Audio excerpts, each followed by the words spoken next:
Sri Lanka's doctors warned on Sunday they were nearly out of life-saving medicines and said the island nation's economic crisis threatened a worse death toll than the coronavirus pandemic.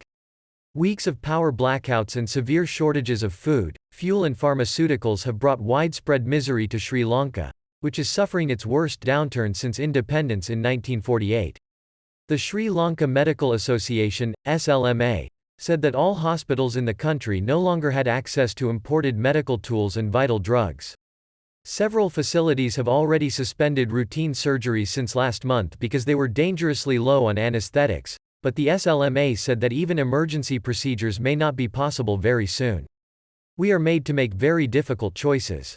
We have to decide who gets treatment and who will not, the group said Sunday, after releasing a letter they had sent President Gotabaya Rajapaksa days earlier to warn him of the situation. If supplies are not restored within days, the casualties will be far worse than from the pandemic. Mounting public anger over the crisis has seen large protests calling for Rajapaksa's resignation.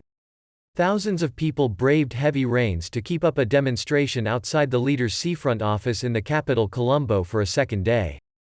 Business leaders joined calls for the president to step down on Saturday and said the island's chronic fuel shortages had seen their operations hemorrhage cash.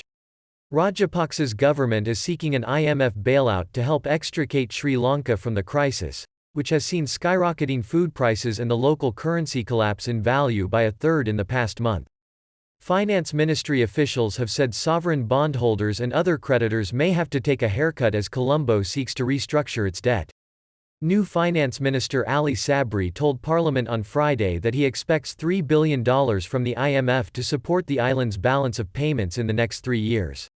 A critical lack of foreign currency has left Sri Lanka struggling to service its ballooning $51 billion foreign debt, with the pandemic torpedoing vital revenue from tourism and remittances.